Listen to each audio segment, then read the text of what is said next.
Good afternoon. My name is Robin Wansley, and I am the chair of the Administration and Enterprise Oversight Committee. And I am going to call to order our regular meeting for Monday, October 7th, 2024. But before we begin the meeting, I want to offer a friendly reminder to all committee members, staff, and the public that these meetings are broadcasted live to enable greater public participation. These broadcasts include real-time captioning as a further method to increase the accessibility of our proceedings to the community. Therefore, all speakers need to be mindful of the rate of their speech so that our captioners can fully capture and transcribe all comments for the broadcast. We ask all speakers to moderate the speed and clarity of their comments. I also would like to pause for a moment of silence to honor all the lives lost in the past year, including over 40,000 Palestinians and 2,000 Lebanese who have been killed by the Israeli army using U.S. weapons and military aid.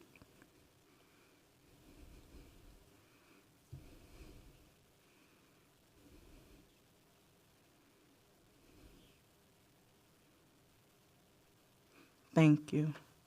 And with that, I will ask the clerk to call the roll. Councilmember Vita, Present. Ellison, Here. Cashman, Present. Chictai, Present.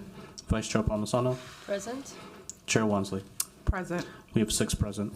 Let the record reflect that we do have quorum. I'll remind my colleagues we will be using speaker management or tax because, as usual, Councilmember Ellison did not bring his computer. With that, I do know we have a walk-on item, so I will ask Councilmember Ellison to introduce his walk-on item. Yeah, this is gift acceptance. I'm going to be attending the North Bay Housing Solutions Summit in Sonoma, California, talk about some of Minneapolis's housing strategies and how we've, everything from production and renter protections and all that stuff. So, and this is just a resolution so I can go to that. Great. Is there a second for this motion? Second. All right, that motion has been seconded. I am looking to see there's no discussion.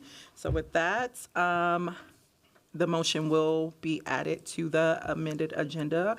Let's take a voice vote. All those in favor to add the item to our consent agenda, all those in favor say aye. Aye. Those opposed say nay. There's no nays. All right, the ayes have it, and that motion carries, and we'll take that up with the rest of the consent agenda. I will now ask, I'm sorry, no. Okay, I am going to now read the consent agenda. There's 21 items on the consent agenda that I will read for the record. The first is a gift acceptance from Law Enforcement and Emergency Services Video Association, travel and lodging expenses. Number 2 is gift acceptance from the National Board of Public Health Examiners, travel, lodging, and per diem. 3 is a gift acceptance from the Environmental Health Association, lodging and conference registration. 4 is a gift acceptance from the National Academy of Sciences, travel and lodging expenses. Number 5 is a gift acceptance from the Center for Financial Empowerment Fund of Travel and Lodging Expenses. 6 is a HUD Community Project Funding Grant acceptance for the Farmers Market Sustainable Modernization Project. 7 is a stable and affordable housing options for senior and elder staff direction. Number 8 is a fees for use of city-owned resource ordinance. 9 is a fee study for police department off-duty use of city resources. Number 10 is a police department protest response legislative directive. Number 11 is a bid for Pump Station 9 variable frequency drive replacement. 12 is a bid for event for hauling and disposal of waste materials. 13 is a bid for hydraulic packer, and tipper parts and service. 14 is a bid for non-emergency boarding and securing services. And 15 is a bid for emergency boarding and securing services. I want to make sure. I'm sorry. I believe those two are duplicative. Sorry. No, those are two separate amounts. Sorry. Number 16 is a contract amendment for the Convention Center Video Surveillance Upgrade Project. 17 is a contract amendment with Abdo Financial Solutions, LLC, for senior advising public financial and fiscal consulting service. 18 is a contract amendment with CoStar Realty Information, Inc. for access to real estate information database.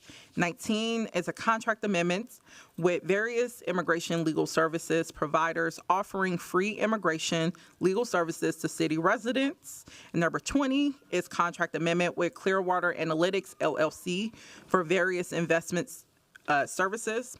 Then 21 is a contract amendment with Egan Company Fridley Campus Electrical Rehabilitation Construction Project. And then we'll also have Councilmember Ellison's gift acceptance for travel added to that. So with that, I will check the queue to see if there's anyone in for discussion before I put myself. Oh, I see Councilmember Cashman. Thank you, Chair Wansley. Not pulling this item, but did want to just mention on number 6 that we're accepting $850,000 for farmers market sustainable modernization that we got federal money for. And I was looking into the RCA and looking a little bit more into the roof repairs and the solar panel installations that will happen there, and kind of looking forward to diving in on this body of work as we accept the grant. So it's good news. Awesome. Thank you, Councilmember Cashman, for flagging that. I have myself in queue. I wanted to provide some comments on the items that I'm bringing forward, which is items 8, 9, and 10. So starting with item number 8, so that's related to the off-duty ordinance. All of us are aware that Minneapolis police officers are allowed to work off-duty, meaning they take private security jobs for which they are paid directly by private entities, but use city weapons and cars. They wear city uniform and carry city liability while doing so.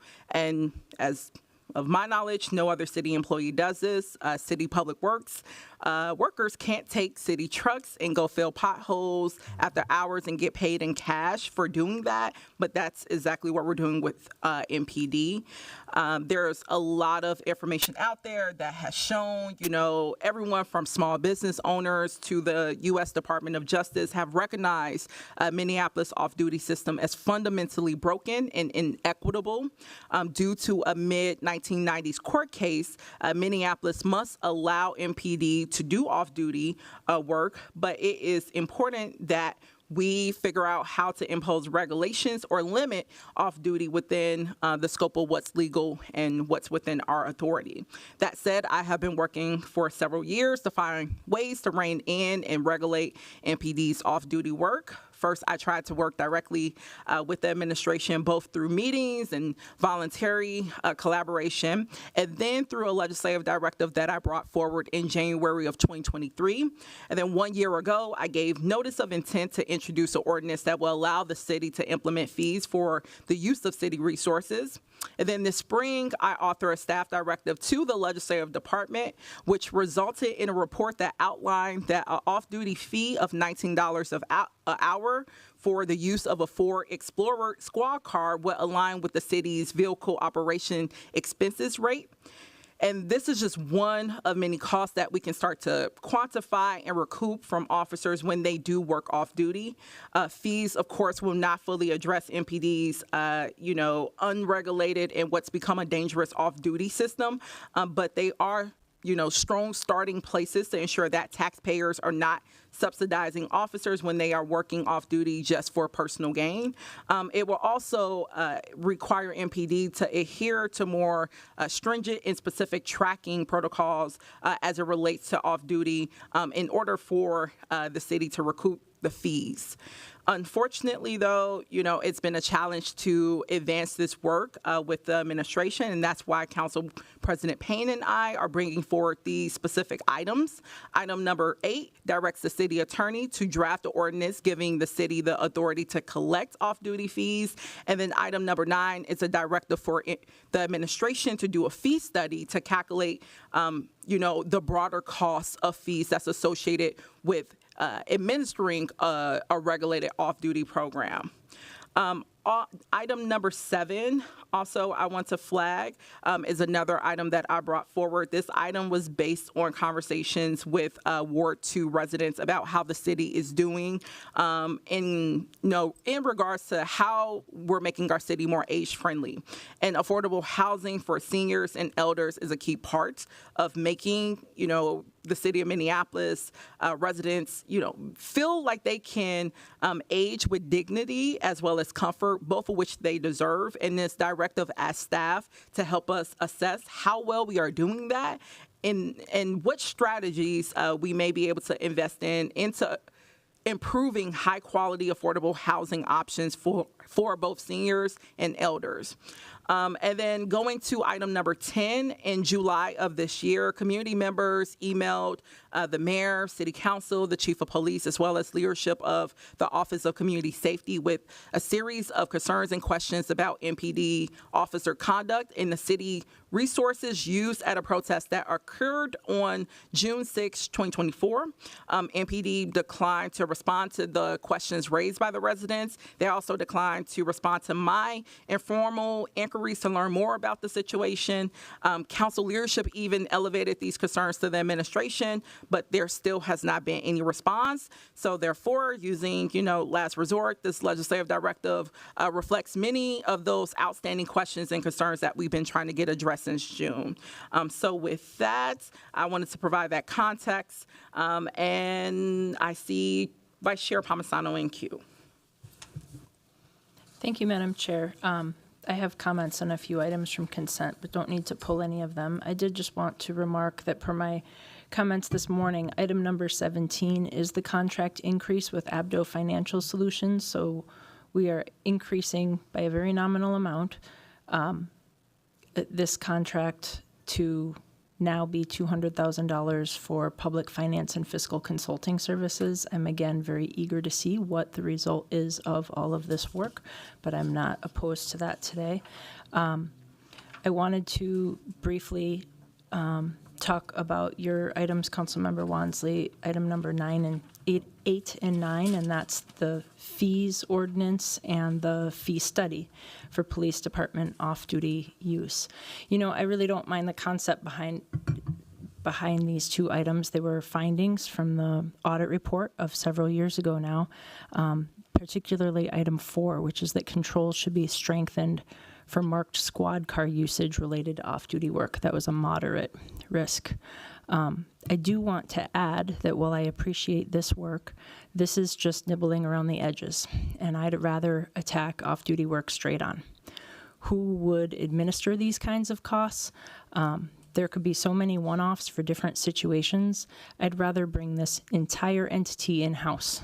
But to do that, we will need to go back to the settlement agreement of 1997 and the original injunction from 1995.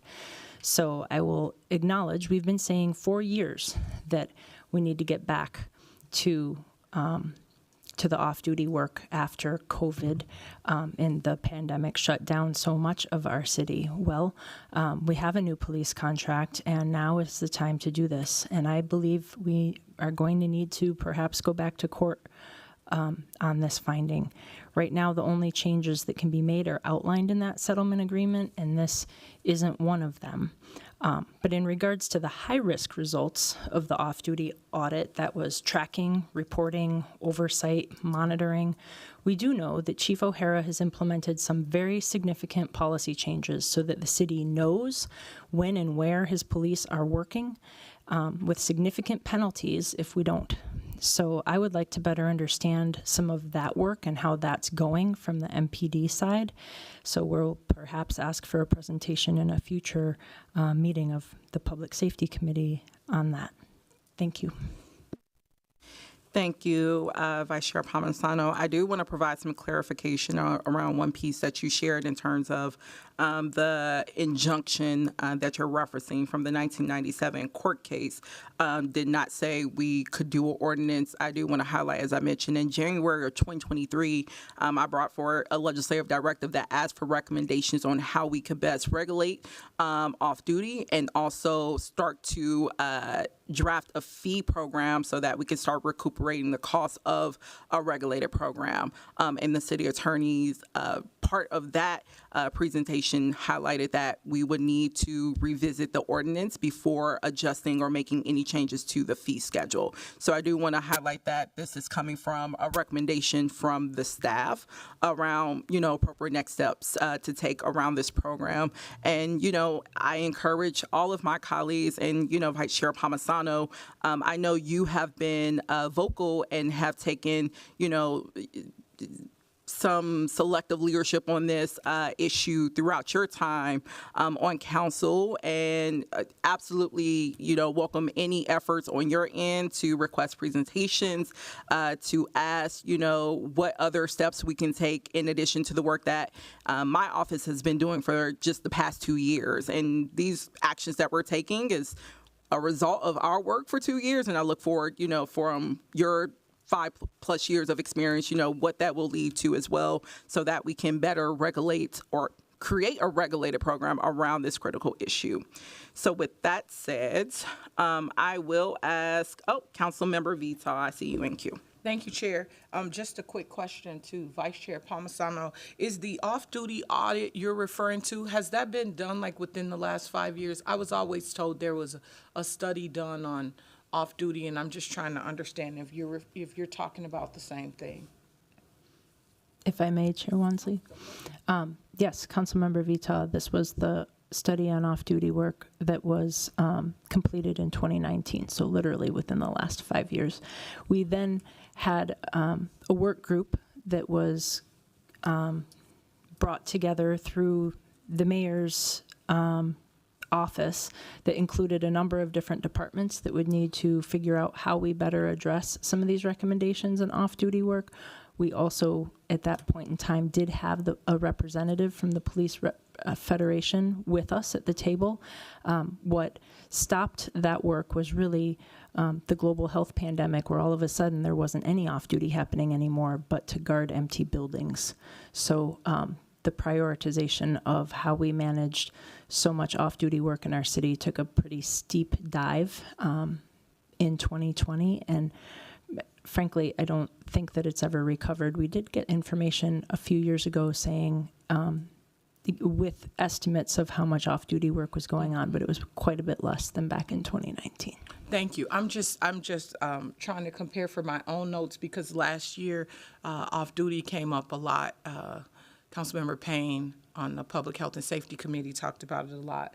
I just wanted to make sure we were talking about the same study or audit as you're referring to it as being the same information for us to move forward with this ordinance and these legislative directives. I'm hoping that those are going to be, that audit / study is going to be incorporated in whatever the outcomes are of these legislative directives. Thank you, Councilmember.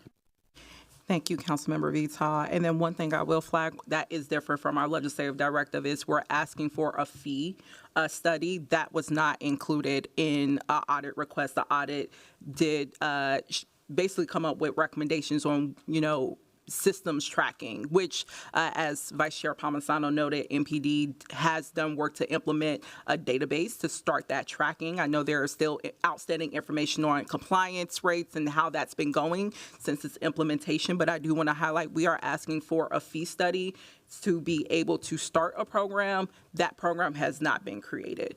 So just a slight difference between those two. But with that, I will ask for us to just go ahead and take a voice vote on the consent agenda. So all those in favor say aye. Can we take a voice vote? Roll call vote? A roll call vote, please. On every single item? If you want to do 8 and 9 separate, that's fine. Would you like to pull items 8 and 9, Councilmember? Yes, All please. right. So if we can take a voice vote on all items except number 8 and 9. So that said, all those in favor say aye. Aye. Those not in favor, all right, the ayes have it. So now we will take up item number 8. We do both at the same time. Yeah, we You can. want to do both? Totally Okay. fine. Awesome. So we will take a roll call vote on items 8 and 9 together. So please call the roll. Councilmember Vita, No. Allison, Aye. Cashman, Aye. Chugtai, Aye. Vice Chair Palmisano, Aye. Chair Wansley. Aye. We have 5 ayes and 1 nay. All right, those items are approved. Next, we will move on to the discussion part of our agenda. I will move slightly ahead, though, since I had a chance to be in touch with the author of the PAR report that we would have been receiving a presentation on today. That item is number 25 on the agenda. We are going to postpone this by one cycle. The report should be up on LAMS now, but we wanted to make sure that we gave council members adequate time to be able to review the information in that pretty extensive report in preparation for a presentation. I also know the author of this motion wanted to be present here, which is Councilmember Koski, so she is also able to join us at our next meeting. So with that, I will ask for us to postpone this by one cycle, but we can still list it as a receive and file on the agenda. And remind me, clerks, I don't believe I need a vote on that. Madam Chair, you can continue it to a voice vote is now required Awesome. for receive and file. Great. Thank you so much. So that item will be continued for one more cycle. Next, we will move to discussion item number 2022. This is related to a contract with the Black Business Enterprise. This is for capacity building and compliance consulting services for the Neighborhood Safety Department. I am going to invite staff from the Neighborhood Safety Department to speak to this item.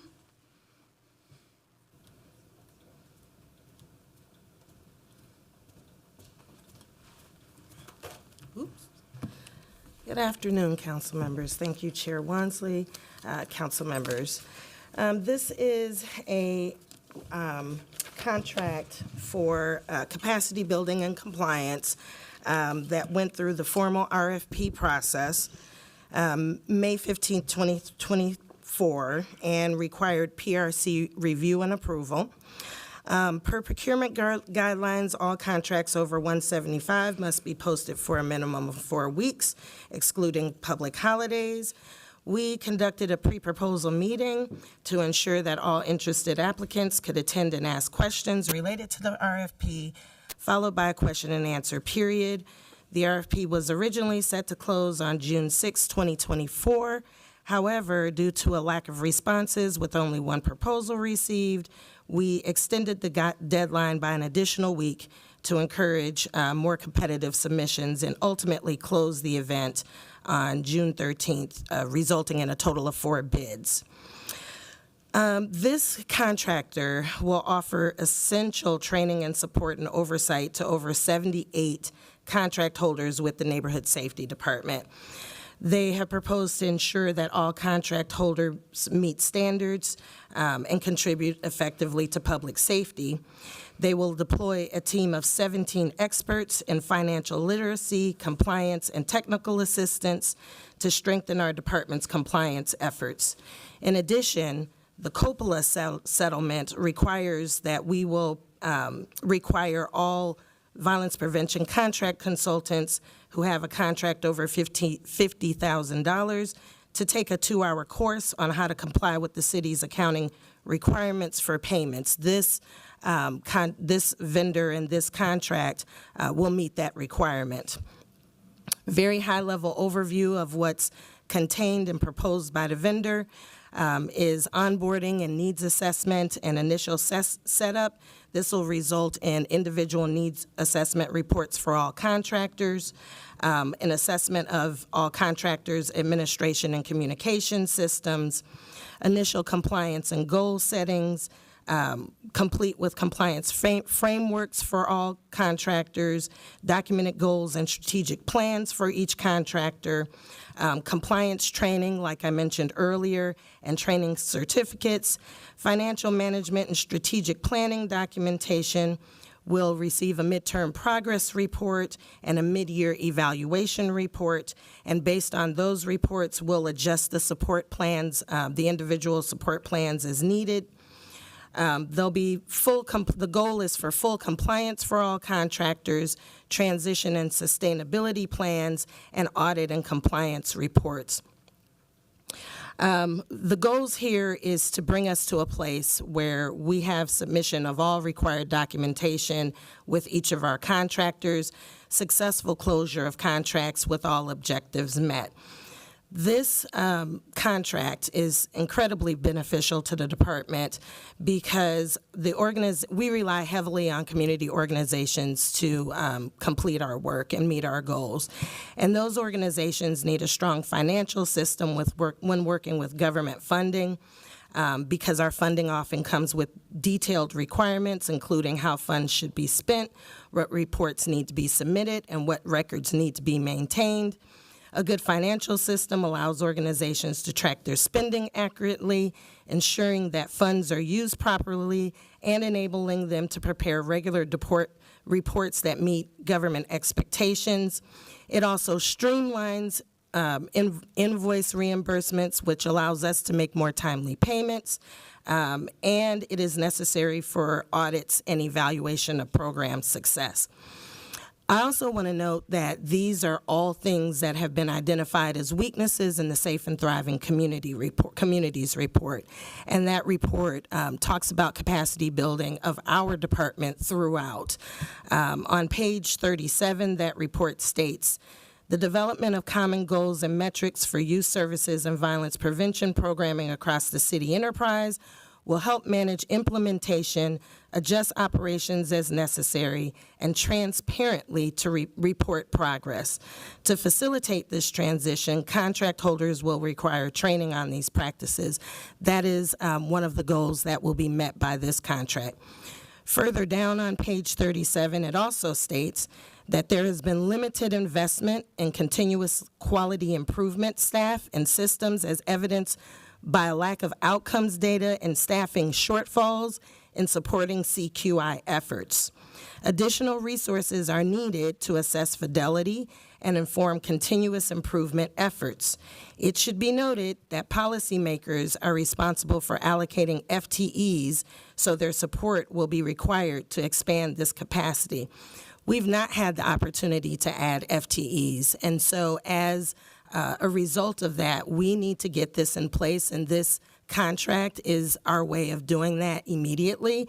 And this vendor brings 17 full-time staff to assist our department, which sounds like a lot, but as I've been in touch with other cities across the country, for example, the city of Baltimore, that has a budget very similar in size to ours, their neighborhood safety department, they have 45 FTEs in order to effectively issue out the contracts that they issue. They also issue about the same amount in funding that we do. The city of Albuquerque, which is similar in size to the city of Minneapolis, has over 50 FTEs to do this work effectively. So this contract and this proposal helps us to meet our needs so that we can effectively work with our community organizations to get the work done and keep Minneapolis safe. Lastly, on page 38 of the Safe and Thriving Communities report, there's a recommendation for building the capacity of the Department of Neighborhood Safety, and it states, ensure sufficient IT, HR, and other administrative resources are in place to support DNS. This is particularly important as DNS has recently transitioned from reporting to the Health Department and receiving its infrastructure support to operating as a standalone department, which is absolutely true. There were about 5 positions that were providing support to the Office of Violence Prevention that did not transfer over to the Department of Neighborhood Safety, as well as we received behavioral crisis response that had a full-time position in PMI that also did not come over to the Department of Neighborhood Safety. So this RFP was put together in conjunction with PRC, finance, and city attorneys as we took into account the Safe and Thriving Communities report and the Coppola settlement, and it resulted in this RFP for which went through a full RFP process. Any other questions? Thank you, Director Nelson Brown. I want to note, when I saw this contract, which is close to about $1 million being allocated or proposed for allocation, I did have a number of questions that I wanted to raise. So the first being, I believe the city already has numerous technical assistance providers, at least those that have come through this committee for approval, who, even when we brought them here to speak themselves in August, named that they provide many of these services to other neighborhood safety department adjacent departments across the country. And these are nationally recognized organizations delivering exactly the same kind of services, and we might already have contracts with them. So I just wanted to know if you could speak to what attempts were made to have existing TA providers deliver these services before issuing the RFP. Yes, thank you, Chair Wansley, for that question. We are actually in touch with the majority of the national technical assistance providers, also those that came to speak. And as we assessed what their offerings are compared to our gaps in services here, there is a difference in the scope of work. We are in touch with the National Office of Violence Prevention and discussing what we are able to receive from that office as far as technical assistance as we're members, and that is actually slightly different. The difference in this contract is that this offers support individually to the contract holders, so the community-based organizations, mainly around their fiscal capacity and helping them to build their capacity so that they can effectively and efficiently maintain financial reporting requirements, whereas the national technical assistance providers provides great support to our department and our staff in structuring how we move forward with the services. So we actually are employing the assistance of everyone because it needs the assistance of everyone. In fact, the numbers I quoted to you from Baltimore and Albuquerque came as a result of working with the National Office of Violence Prevention and with Cure Violence, who is also assisting. Now, they do assist the individual organizations, but with programming. So there is a difference, and this covers a gap that existed in the enterprise. Thank you for that response. I will name I'm slightly confused in terms of, you mentioned the scope of work that the national TA providers usually provide on a programmatic level. It sounds like that's solely what they're focused on. When they came before us, they named it went beyond that. And also, from my understanding, prior to your tenure, those national TA providers were used to actually support a program that's in the Neighborhood Safety Department, our Blueprint Institute, which also is supposed to be providing training, capacity building, technical assistance, and specifically a peer support network for individuals and organizations doing violence prevention work. So I know those TA providers worked with our own Blueprint Institute that is supposedly covering a lot of the services that's listed in this contract, actually the same. So I'm also interested in knowing, if we're being asked to spend $1 million on this outside contract, are we now eliminating this internal program, the Blueprint Institute, that lies within NSD? Thank you for that question, Chair Wansley. No, we're not. So Blueprint Institute is still with us and still provides services, but again, those services are different. So previously, as stated in the Safe and Thriving Communities report, the focus was not as intentionally on fiscal management, and accountability, which resulted in the Coppola lawsuit in the first place. So now what we are talking about with this contract is really meeting those needs that have been raised by several lawsuits in the past, and as well as changing requirements as we leave ARPA funding and move into city general funds. The requirements are different, and we are learning that as we go, that it has created a gap that is not being met by Blueprint and has not been assessed by our national partners. It's more around the fiscal management and the requirements of meeting public purpose, as opposed to Blueprint Institute really is a first stop, is an excellent first stop for organizations who are new to the work period, who are credible messengers in their communities, but need to understand business. So it is setting up a budget, it is doing a pilot project, and that sort of thing. And those organizations may or may not be funded by the city. These organizations do have active contracts, and so the requirements then jump from 0 to 100 when you have to submit documentation, especially when we're trying to get very timely payments to small businesses who don't necessarily have the capacity to carry these expenses for a very long time. So this is meeting a need that allows us to work better with those community organizations and is almost like a step 2 to Blueprint Institute.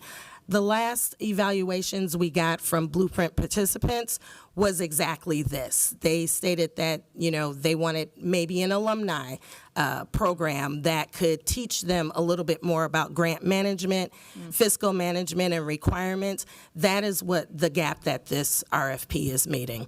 So Blueprint is still alive and well and still very needed because it's an excellent first step. But this would be the next step once you have contracted, if that makes sense.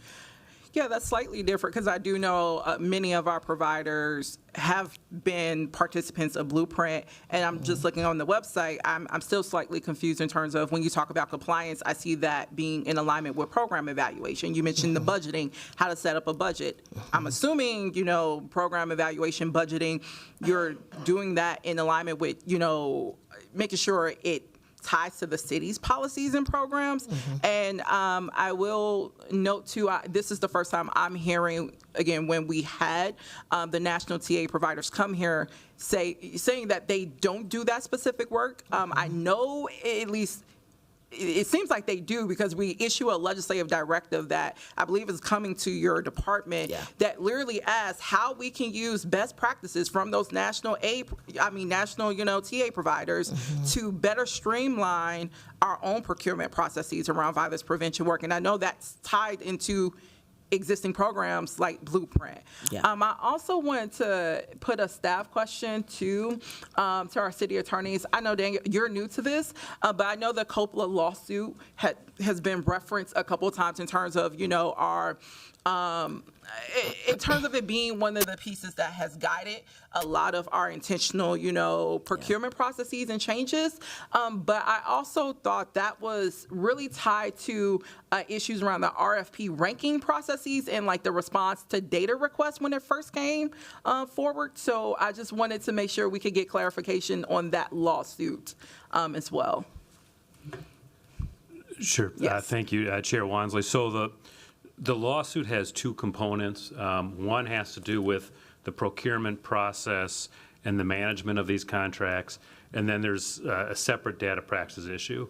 The settlement agreement has to do with the procurement process, and it deals actually both with changing the RFP process, so how proposals are ranked, and then also with the contract administration process. And it does have these training requirements that were mentioned, certain financial requirements and details on the invoice. So it really covers the whole package for these contracts. So this is what we received a closed session on a while back then. Okay, so again, the pieces of streamlining procurement processes, standardizing it, again, mandating training, which I think I'm also getting at of, I'm still concerned around like how there's a disconnect between what our national TA providers came in front of our body and said that they can do, Yeah. and that we're already in contract and paying money to them, and versus outsourcing this for an additional $1 million to a different organization. But that said, I will ask too, I know just being in contact with Hennepin County, for instance, they have a master contract with Propel for their violence prevention contracts, and that's actually, Propel is a nonprofit that supports other nonprofits doing this work with grants, finances, and compliance.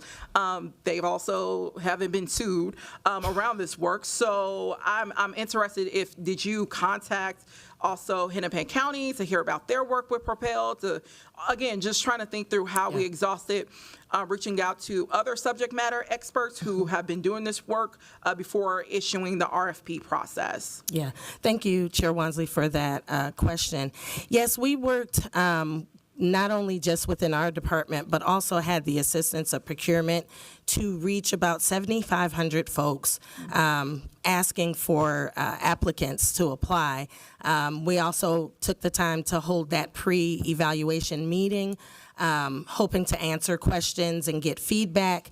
We did consult with several national partners who helped guide us a little bit. And, you know, we extended the deadline even to get more responses.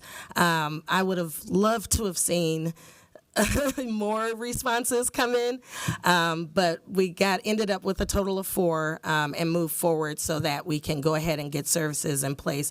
If I may also speak really quickly to, oh my gosh, it just went out of my head. I knew that was going to happen today. It was the national, oh, I know, okay, the National Technical Assistance Providers. We have contracts with one, but several of the others, we are in process of determining whether RFPs are needed alongside procurement.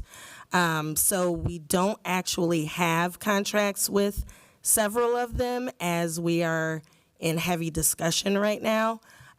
Trying to determine whether or not we need to open RFPs for those. So I just kind of wanted to put that out there, that the discussions we're having with several now are based on our relationships.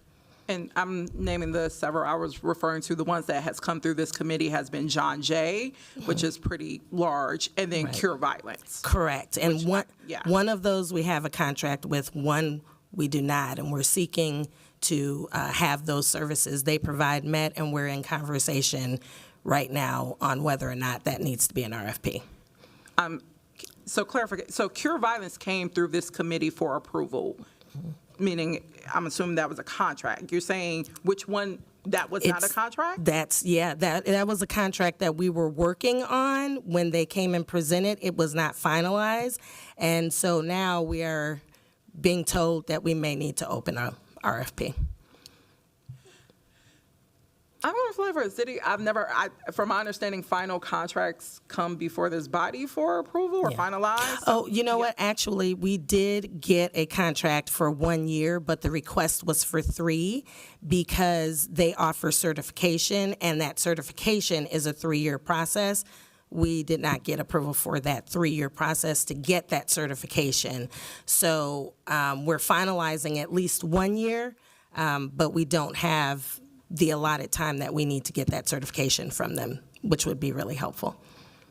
So again, I'm going to name staff. So I know we did the 1-year contract for Cure Violence, which from my understanding, that means we are in an official contract. We approved allocation to them along with John Jay. If there's additional things that you all are working on, that's a typical process. But from my understanding, when I say several, we, at least through this body, have approved 2 contracts for 2 separate national providers. Right, that's correct. Okay. I misspoke. We are, I don't know if it's fully executed, but council did approve the 1 year, correct? Okay. And then going into this specific contract, so going through the RCA, I know this proposed contractor, and you referenced this a bit, their specialty is supporting entrepreneurs and for-profit businesses, and based on their website, there's not any evidence that's most clear that they do work with nonprofit organizations. I know their mission statement says, help minorities establish their worth to wealth. And that is an admirable goal. It sounds like something CPED would be very much interested in, but the organizations that's doing our violence prevention work, they are nonprofits, and their goal is not to build wealth. So I'm just interested in knowing what's their track record with working with nonprofits and those specifically doing violence prevention work. Sure. Thank you for that question, Chair Wansley. I don't have in front of me all of the documentation I will need, but I can tell you that that was a question that was referenced in the RFP that they responded to. And if memory serves, and I don't have it in front of me, they do have experience working not only with nonprofits, but several of the nonprofits that we actually work with. And so I believe that is maybe what contributed to their higher score amongst reviewers was some of the experience that they have working with nonprofits, and specifically ones who do violence prevention work. Okay, that's interesting. And it could be maybe they need to work on the website because that is not most clear. I will also name on their website, their financial page is blank. They only have 1 year of publicly available financial data from 2022, where their entire operating budget was $310,000. So I am slightly concerned about giving an organization of this size a contract that will more than triple their entire operating budget, especially since it's not even clear, like, again, if they're working with nonprofits or violence prevention, like, I would think that would be something you would be proud of and would be, centralized on your webpage. In 2022, at least on their webpage, it did say that they did have one paid staff member. But with this contract, you mentioned that they're proposing to hire 17. So I'm just interested in knowing, like, you all's belief in this organization of this size, ability to scale up in order to handle this contract. Thank you for that question, Chair Wansley. Yes, we do that quite often with violence prevention contracts. Same thing. They're typically smaller organizations that we provide support to scale up and provide the work. This organization would be the same. Also, it was chosen by a panel of reviewers that scored this application higher, which drove then our selection. I feel confident that because of their experience working with the vendors that we actually fund, and with their fiscal management work, I feel confident that we'll be able to collaborate well and make the services happen. So yes, typically that would be something to raise an eyebrow with, for sure. If I were sitting in your shoes, I'd do the same. But that is something that, as we bring forward this work, we've had to do with several organizations. So this is not much different. And I feel pretty confident that we'll be able to do that, and they will be able to sustain. And if not, then we'll have to reconsider. If things aren't working well as we check in, then we'd have to reconsider what we do. I will follow up on what is slightly concerning on the difference in this and why we have a program like Blueprint Institute is we have resources to support that capacity building. Right. What this contract is asking us to do is to approve $1 million for just at least based off of their webpage. It does not seem like they have that capacity to then go and train other organizations on how to be in compliant when it's not clear if they're also even at that level. So that is slightly concerning. If we had, again, I can only go by their webpage, but if it was very clear they had multiple partners or violence prevention, I don't know, in terms of, you mentioned they're working with some of our contractors now. If they are doing that in their own capacity, or is that being coordinated through NSD? No, that is in their own capacity. Several of our vendors, in their own capacity, work specifically, have worked in the past specifically with this organization around some of these things. So they have history, is what I'm saying, with some of the vendors that we now fund. I don't know the details around those, how that worked, but they did outline history with some of our vendors. So NSC has never facilitated any type of contact between this particular proposed contractor and our other existing violence prevention contractors? We held a training about a year ago, and this contractor assisted. And it was general, open to the public, on similar issues. But it was a very high-level overview, and we had assistance from procurement as well.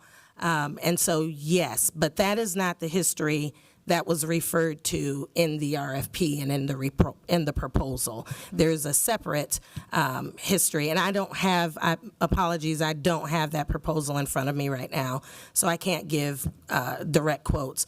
But I do know that it was referenced that there is history with several violence prevention contractors. And then again, I also do not sit on the review panel, so we relied on that review panel to score these applications, and this was the highest scoring application.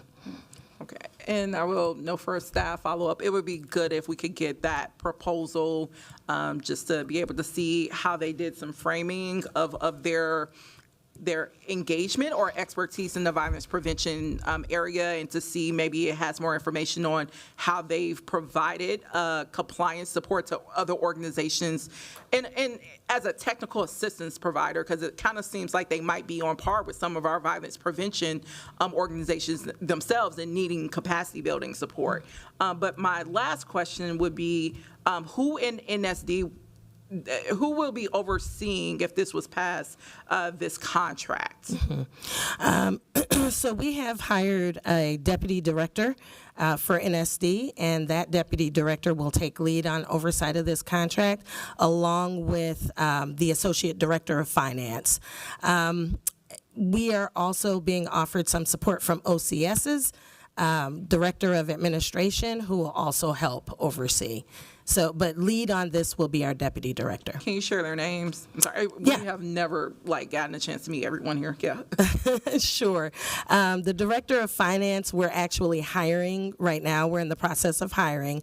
Deputy director, an offer has been made, and they will start October 21st. I'm not sure if I can share their name prior to their start date. So in neither, because I think we have, you have either two contract compliance managers already on staff, but do. they won't have any dealings with this contract. Correct. That is correct. And then Who's the those two? I'm sorry, I forget. I'm sorry. What's their names again? Georgia and Fardoza, and they do not have any oversight over these contracts. Okay. All right. Those were my questions. I do see Council Member Ellison in queue. Or is that correct? Yeah. Oh, okay. Correct. Yeah, I have a lot of questions. I don't have a lot of questions here on the dais, but I do feel like some of what I'm hearing is concerning. Some conversations I've had with my colleagues is concerning. Reviewing the website of this company has been a little bit of a red flag. And if we're going to spend $1 million, I just think that, like, if everything might be fine. I just, like, as a council member, you mentioned you can see how it can look problematic sitting from where we're sitting. Yeah, well, we sit here, we got to vote on this. It can't look problematic to us, right? It's got to look thorough to us. And so I don't know if there needs to be a round of one-to-ones. I don't know if there needs, so that council members can ask questions, but I think being proactive before we got $1 million contract in front of us, and I'm still sitting here a little bit confused about exactly what problem we're trying to solve for, and if it's a problem, and if I'm convinced it's a problem, and that's a problem for the department if you're asking me to vote on it, right? Mm-hmm. And so, that's kind of where I'm sitting right now. If we vote on this today, I would vote no on this contract. But if we wanted to move this, if we wanted to delay this item, if we wanted to, any number of things, then I would support my colleagues in that to figure out, and then I would request you be proactive in reaching out to the committee so that we can each, understand exactly what's happening here, because we're hearing that we have other contractors that we believe might offer these services. Why aren't they being used? Are we mistaken? Are we, et cetera? We've seen that there are, as Propel was mentioned, we know that there are other organizations that do competently do this kind of work, for other jurisdictions. Is there a reason we're not reaching out to them, or we're not talking to those other jurisdictions? Who was on the review panel? These are the kinds of things that we want to be able to ask, and I don't know that it's totally productive to be asking you those questions here on the dais one by one. It's more productive if we're able to ask you, in a one-on-one meeting.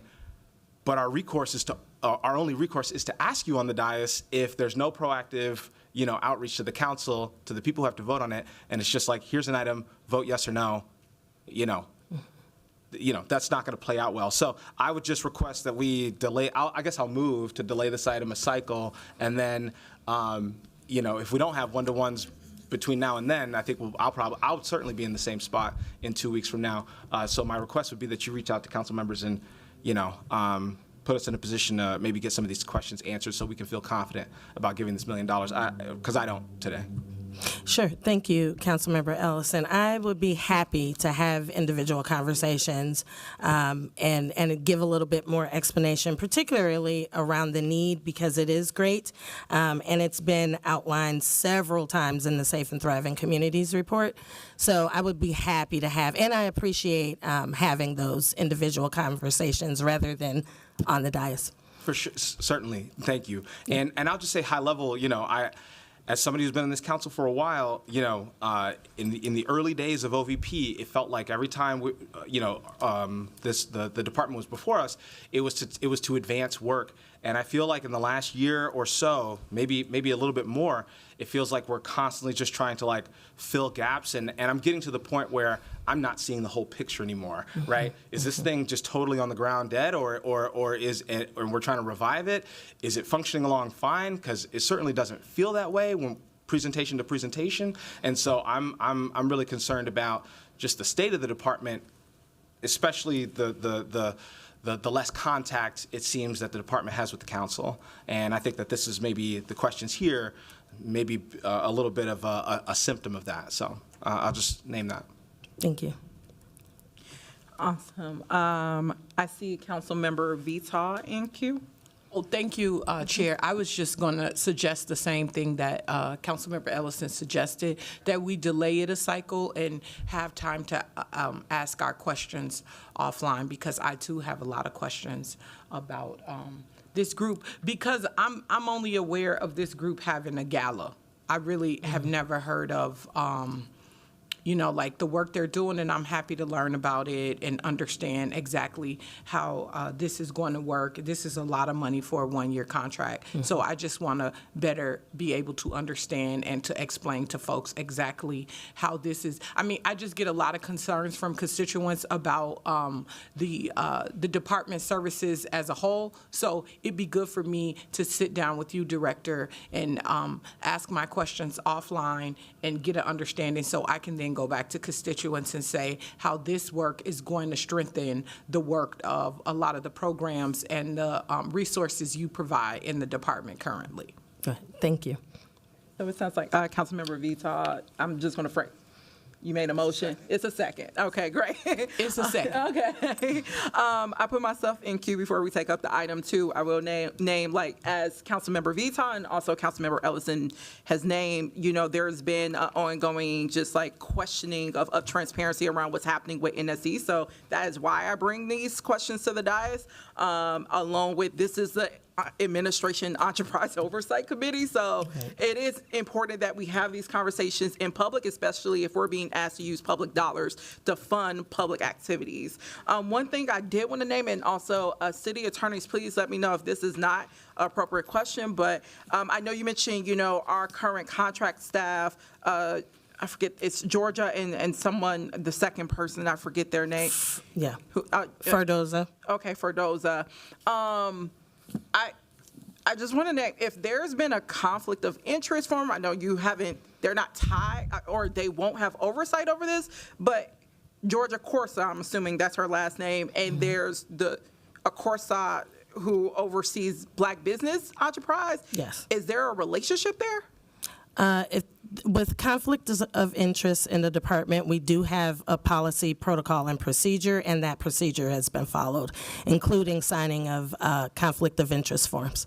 Okay, so between those two, that has been completed? within 100%, yes. Okay, great From to know. beginning to end. That is good to know. All right, with that, we did have a motion to delay additional cycles. So with that, I will ask the clerks to do a roll call. Councilmember Vita, Aye. Ellison, Aye. Cashman, Aye. Chugtai, Aye. Vice Chair Palmisano, Aye. Chair Wansley. Aye. We have 6 ayes. All right, that motion carries. This will be postponed to the next cycle. The next item that we have on our agenda is item number 23, which is related to a contract with Metro Youth Diversion Center. This is for violence interruption and outreach services under the Minneapolis Strategic Outreach Initiative. We already have staff here to speak to this item. The reason I flagged this is I know typically we have 4 contractors under Minneapolis. I believe it's both Metro Youth Diversion, and there's 3 others that I can't recall, but I wanted to make sure, because we've had some issues around just discrepancy and just the lack of standardized payment of these contracts, even though they're under the same program. I was interested in knowing why was this contract brought forward separately from the other Minneapolis providers? Thank you for that question, Chair Wansley. So this particular contract, these services are for the Elliott Park Initiative. We worked closely with Councilmember Osmond to get an assessment of the issues in that particular area. They're largely culturally specific. Metro Youth Diversion also provides those services in that culturally specific way. We did evaluate all 4 of the contractors that provide these services, and this was a recommendation to pilot a culturally specific initiative in that area in conjunction with Councilmember Osmond and Finance and Procurement. Excuse me, this is great to see. I'm glad that Councilmember Osmond was able to move this forward. I know he's raised a lot of concerns in terms of safety needs in his ward, but I also know that has come up for a number of other council members, specifically Councilmember Chavez, Councilmember Chowdhury, who've also have asked, Councilmember Cashman too, who have asked for extension of our various violence prevention services, including Minneapolis, to be extended. I mean, we've taken actions to allocate and earmark dollars for this. So I will encourage, council members to follow up, and also for OCS and NSD leadership to be in meetings, as you were with Councilmember Osmond, to see if there's other ways in which we can get boots on the ground services like this in other parts of the ward where apparently it is needed and it's absent. So with that, I'm super excited to support this, but also want to name this is a great example of what we wish we could see with other wards and other engagements that's needed with council members.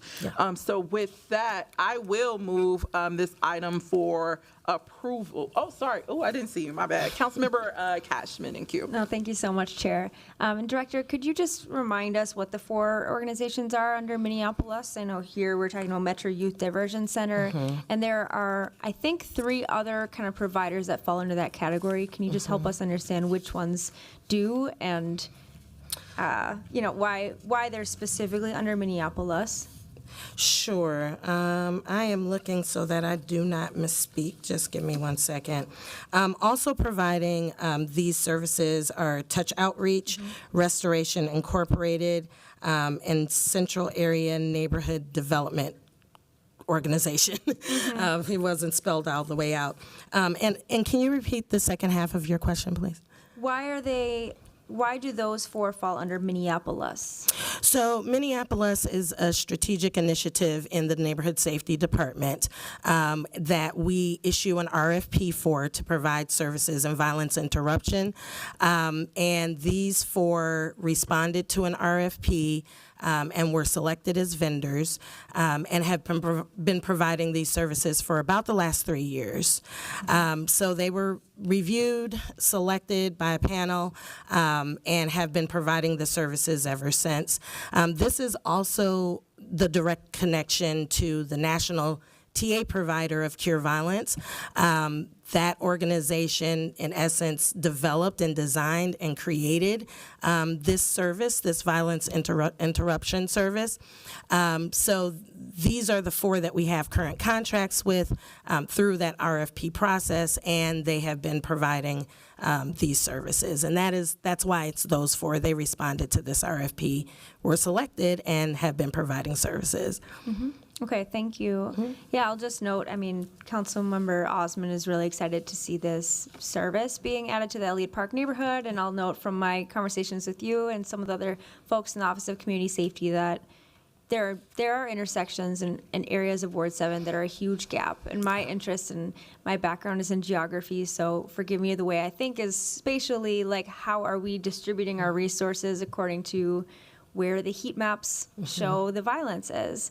And so I'll be really eager to see with this new $2.5 million grant, which congratulations, really excited to see that. How are we going to use the data that we have in our communities of where we see gun violence, homicides, and other issues, really horrific things happening in our neighborhoods? How are we seeing that data be used strategically to make sure that our violence interrupters are where they need to be? Thank you for that question, Councilmember Cashman. We actually have begun meeting on a regular basis, biweekly basis, with all of the groups that are contracted with us. Along in that meeting, we also have county representatives, Metro Transit representatives, PMI is a part of that, and OCS. And we have been using heat map data that we receive to talk about what our strategies are week by week, because it looks different. It can shift very quickly. So that is something that we've recently begun doing. Seems to be working out pretty well. It also gives us an opportunity to share information, beyond just our contractors, but also share information with county and Metro Transit. So that is one of the initiatives that we've started to put in place here just within the last quarter. If I may, Chair, is that just for Minneapolis providers under that program specifically? Yes, it's for, well, I wouldn't say it's just for Minneapolis, but it's for those with those boots on the ground that are doing violence interruption services. So I don't think the county calls theirs Minneapolis, but it would be the same initiative that the county has.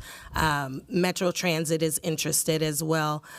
So I can't say they're all Minneapolis, but they all do violence interruption, some form of violence interruption services. Thank you.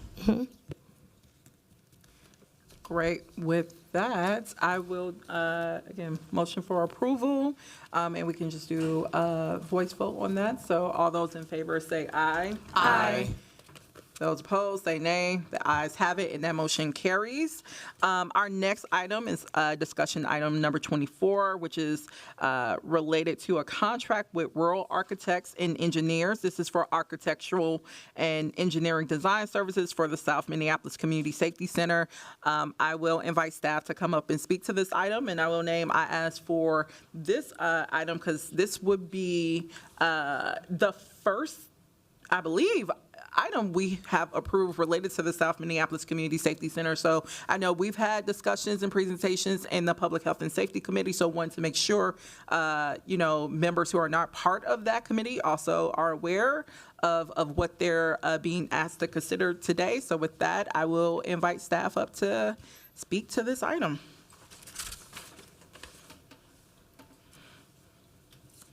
I'm not sure if that's coming up.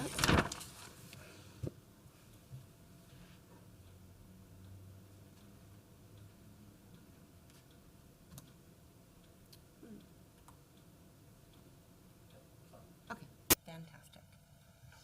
Good afternoon, council members, and good afternoon, Chair Wansley. I'm Barbara O'Brien. I'm the Director of Property Services for the City of Minneapolis. And the RFP that is in front of you is specifically for design services for the South Minneapolis Community Safety Center. The RFP request for proposal was issued on August 1st, 2024. We did receive 5 proposals back on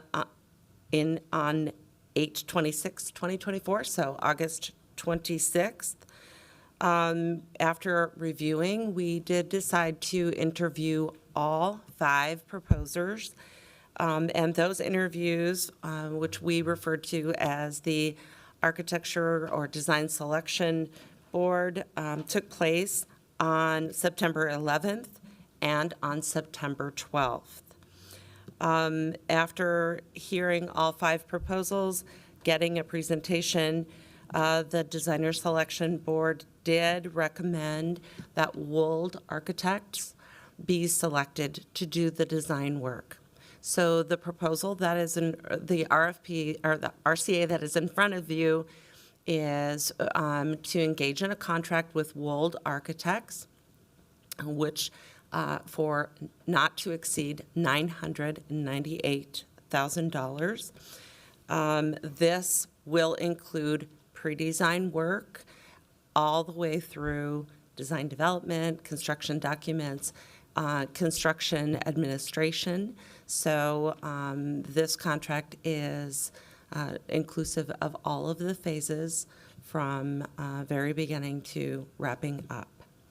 And at this point, I would like to bring my colleague, Jared, to discuss some of the nuances about the proposal and what it is inclusive of. Sounds good. Thank you, Jared. Thank you, Chair Wansley, members of the committee. I am Jared Jeffries. I'm the Chief of Staff for the Office of Community Safety. I'm actually here filling in for OCS Design Implementation Director Amanda Harrington, who was attending to a family emergency.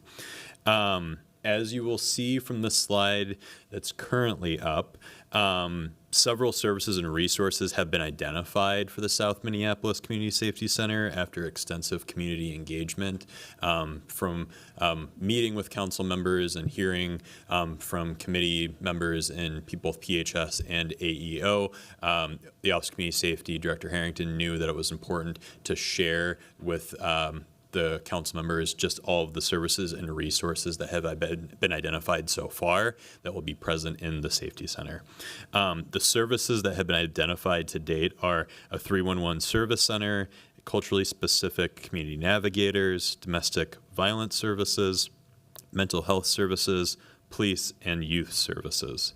Resources that will also be available at the South Minneapolis Community Safety Center will include advocacy and training about preventing, investigating, and ending human trafficking, a community meeting room, a kitchen available for community meals, a medication disposal box, and space for children to play while their adults are in the center utilizing the services.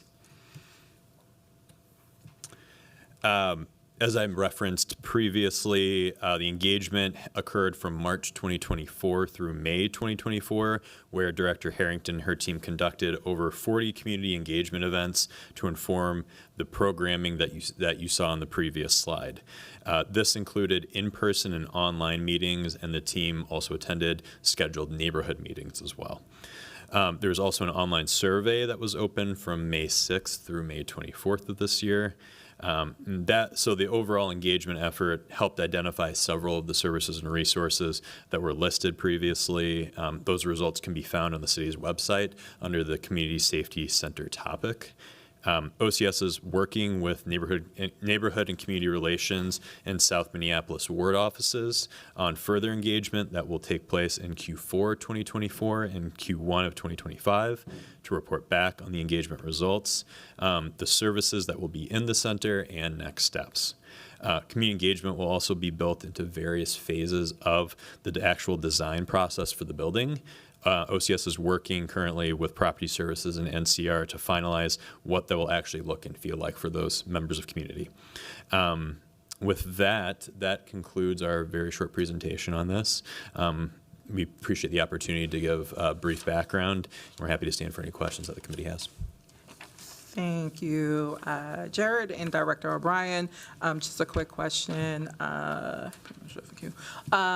Can you share when we would anticipate, I'm assuming sometime next year, a report back from this vendor with like concept, I'm assuming concept or architectural layout proposals based off of the variety of, programs and services that's raised? I know I talked about this in the Public Health and Safety Committee. There are, state mandates. If we talked about putting a mental health facility there next to a child care facility, next to, like, there's certain things. So just wanted to know when we would get a follow-up from, or the product, essentially, from this RFP. Yeah, thank you. That's a great question, Chair Wansley. We anticipate the ability to have various checkpoints. And the very first one would happen sometime around the wrap-up of schematic design. And as a design professional, I know that means something to me, and it might be a little confusing for others, so let me explain a little bit further. The first step will be, once this contract is approved, we'll engage and work with the designer. They will start with some concepts and general like block planning and getting a sense of exactly the point that you were making. What are the things that can be next to each other? Where are there synergies? Where are there overlaps? And what things need to be separated? And so from there, they will move into a more advanced design, which there are natural breaks at the end of these design phases. I anticipate that we would have some engagement with community as well as report backs to you at a schematic design wrap-up, which would be the first time that we would report back. But we anticipate that we'd have several points of touchback. Hopefully that answered your question. You're saying basically throughout Yep. next year leading up to the opening, essentially? Correct. Okay, awesome. Thank you so much. Those are the questions that I had. I will move this item for approval and take a voice vote. So all those in favor say aye. Aye. Those opposed? There's no nays. All right, that ayes have it. So that motion carries. Committee members, we have, I see Vice Chair Palmisano. Madam Chair, may I ask for a staff follow-up question with regard to an item we have already dispensed with? It was item number 17. It was the contract for Abdo. Oh, sure. I think it just would be best to get that information if we can have it. I'd like to know the following about this Abdo contract. There's not a lot of detail in the fiscal note in the RCA that I just went through. I'm curious, how much has Abdo billed us to date? I imagine we were doing this increase because we were getting near that. And then what have they produced for us to date with that amount, and what will they be using this additional amount for? Those would be my questions for staff follow-up, if that's all right with you. Sure. Did clerks capture that, Michael? I can send Yes, that in an thank you, email. Madam Chair. Thanks. Thank you so much. All right. Well, for real, we have concluded all the business to come before this committee today with no objections. I adjourn.